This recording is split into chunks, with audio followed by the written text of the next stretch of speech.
Raoul Cdras, Boris Yeltsin, Osama bin Laden, Manuel Noriega, Pope Paul VI. It has long been claimed that Pope Paul VI was impersonated during the last years of his pontificate. Contemporary commentators pointed to what appeared to be height discrepancies during balcony appearances at St. Peter's Square. It has also been noted that after 1975, Pope Paul's facial appearance changed markedly. One photo comparison appears to show a disappearing birthmark on the Pope's left cheek 27. Another photographic comparison shows that the Pope's alleged double apparently had a narrower cranium, a fatter face, a shorter nose, larger eyes, slightly more hair, and a wider jaw 28, although these photographs were taken years apart, and the changes may be byproducts of the aging process. More difficult to dismiss are apparent differences in the shape of the Pope's ear and nose, also visible 2930. A voice print analysis of Paul reciting the Orbi et Urbi blessing on two different occasions has also been cited as evidence indicating impersonation 31. Lee Harvey Oswald. The impersonation of Lee Harvey Oswald has featured in various John F. Kennedy assassination conspiracy theories since Richard Popkin published The Second Oswald in 1966. 17. The theory states that two people, one, the son of Marguerite Oswald, and a second who was an imposter groomed by the CIA or some other powerful and secret organization, lived as Oswald for about 10 years prior to the assassination of Kennedy. 17. John Armstrong, a contractor and oilman from Tulsa, Oklahoma, has been described as the leading proponent of the two Oswalds theory. 17. According to Armstrong, some of the evidence pointing to an Oswald impersonator includes witness reports that contradict the Warren Commission's report and a 1960 memo in which J. Edgar Hoover stated there is a possibility that an imposter is using Oswald's birth certificate. 17. He has claimed that most of the evidence pointing to an Oswald impersonator was ignored. 17. Conspiracy critic Vincent Bugliosi wrote, "The way the conspiracy theorists have it figured out, if the sightings were truly of Lee Harvey Oswald, the things he was doing, or the people he was with, were of such a nature that they went in the direction of a conspiracy. And if the sightings were not of Lee Harvey Oswald, since it could be proved he was somewhere else at the time, then this means there was a second Oswald, someone impersonating him, which again goes in the direction of a conspiracy." 18. Fidel Castro. Stories have long been circulated that the Cuban dictator used doppelgangers to counter foreign assassination plots. In 634 Ways to Kill Castro, the documentary film revealed many CIA attempts to kill Cuba's leader, from exploding cigars, poisoned wetsuits, femme fatales, LSD radios, and poison fountain pens. George W. Bush. Rudolf Hess.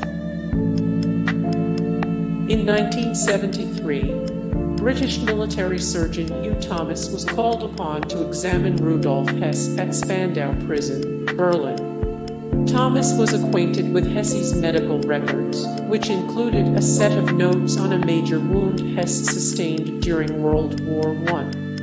This was left by a rifle bullet passing through his torso, breaking two ribs, collapsing the lung and producing unavoidable entry and exit wounds on the chest and back. Thomas did not find any such scarring on the man's body and therefore came to the belief that the man was not Hess, since in Thomas's words, the torso cannot lie.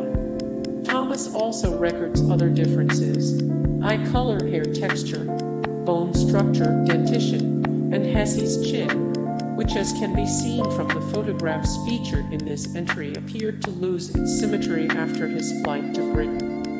In his 1979 book The Murder of Rudolf Hess, Thomas set out a theory in which Hess had originally been impersonated by another German acting under the orders of Göring. This double had then flown to Britain in Hess's place and ended up in prison. Much of Thomas's theory is, by his own admission, tenuous or unclear. However, his original observation about the lack of a scar remains tantalizing. Critics of this theory suggest that Thomas simply missed the scar when he examined Hess 9. In 1997, it was again alleged that Hess had been replaced with a double. This time, the claimants were a military historian and a former British intelligence officer. Their claim, apparently based on contemporary documents, was that Hess had been killed after landing in Britain and doubled by British intelligence. 10. Bernard Montgomery, 1st Viscount Montgomery of Alamein. Perhaps the most famous political decoy soldier ever. Clifton James successfully impersonated General Bernard Montgomery Monty for intelligence purposes during World War II. 6. In 1940, James acted in an army production called When Nights Were Bold, and his photograph appeared in an army newspaper with a remark about how much he resembled General Montgomery. As a result, he was approached by actor David Niven in May 1944. Niven, then a colonel in the Army Kinematograph section, told James he was wanted to impersonate Monty, as this would allow Montgomery to be somewhere else, thus confusing the Germans. James had to learn Montgomery's gestures, mannerisms, gait, and voice, and had to give up smoking. Because James had lost his right-hand middle finger in the First World War, a realistic replacement was made. Even his wife had to be deceived and was both kept in the dark and sent back to Leicester. Once he was trained, his trip as Monty was to Gibraltar and from there to Algiers. Monty's presence succeeded in confusing the Germans in regard to the invasion plans. James was later the subject of a biopic called I Was Monty's Double, starring James himself in, of course, the double role as Monty and himself. The second and less famous Monty's double, Keith Deemer Banwell, 7, was serving with the land-based Long-Range Desert Group. Banwell was captured in a raid on Tobruk, but with a friend managed to steal a German vehicle and escape. During a subsequent raid on Crete, he was taken prisoner at Heraklion and put under the personal supervision of former world heavyweight boxing champion Max Schmeling, who was serving in the German army. Banwell and a few of his comrades managed to slip away from their captors and then acquired an assault landing craft. With the help of some cretin fishermen, they made their getaway, but the craft ran out of fuel and drifted for 9 days before reaching the North African coast. The privations of this voyage put Banwell in hospital for 12 weeks. When he had recovered, someone noticed that he bore a resemblance to General Montgomery. It was decided that he participate in deception ploys, and so Banwell was sent to Cairo to meet Montgomery, given the appropriate clothing, insignia, and general's badges, and sent on trips around the Middle East to confuse enemy spies. However, as he was considerably taller than Montgomery, he was told that on no account should he get out of the car. Banwell, finding the assignment boring, sought a return to the infantry. 8-9. Heinrich Himmler. Hugh Thomas claims that the man who committed suicide after his capture in Lüneburg in May 1945 was not in fact Heinrich Himmler. Saddam Hussein. In 2003, German television network ZDF broadcast claimed that Iraq's former president Saddam Hussein was frequently replaced with doubles for TV appearances.